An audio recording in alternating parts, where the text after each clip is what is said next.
জমকালো আয়োজনের মধ্য দিয়ে শুরু হলো ৩৯তম জাতীয় স্নুকার প্রতিযোগিতা। দুপুরে ঢাকা বোট ক্লাবে টুর্নামেন্টের উদ্বোধন করেন ক্লাবের সভাপতি রুবেল আজিজ। বাংলাদেশ বিলিয়ার্ড ও স্নুকার ফেডারেশনের আয়োজিত টুর্নামেন্টে ৩২টি ক্লাবের ১৮৩ জন খেলোয়াড় অংশ নিয়েছেন। উদ্বোধনী অনুষ্ঠানে বিশেষ অতিথি হিসেবে উপস্থিত ছিলেন বাংলাদেশ বিলিয়ার্ড ও স্নুকার ফেডারেশনের সভাপতি অবসরপ্রাপ্ত ব্রিগেডিয়ার জেনারেল সরকার মোহাম্মদ শামসুদ্দিন। আয়োজকরা আশা প্রকাশ করেন এই আয়োজনের মাধ্যমে দেশে কিউ স্পোর্টস আরও জনপ্রিয় হয়ে এবং আন্তর্জাতিক মানের খেলোয়াড় তৈরি করবে। এবারের আসরে চ্যাম্পিয়নদের জন্য ১ লাখ এবং রানার্স আপের জন্য ৫০,০০০ টাকা পুরস্কার রয়েছে।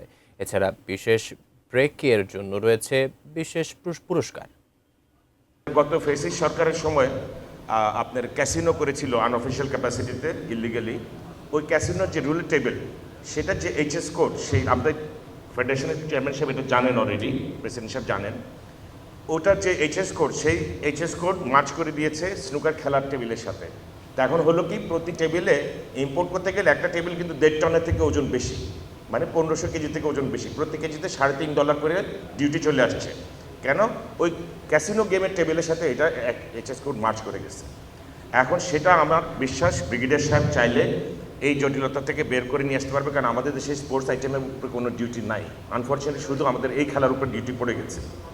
তো টেবিল যখন বাড়বে, প্লেয়ারও বাড়বে, আমাদের স্কিল বাড়বে, আমাদের নতুন জেনারেশন যারা, আমি এখন জান দিলেও কিন্তু চ্যাম্পিয়নশিপ নিতে পারবো না ন্যাশনাল, কারণ আমার বয়স হয়ে গেছে।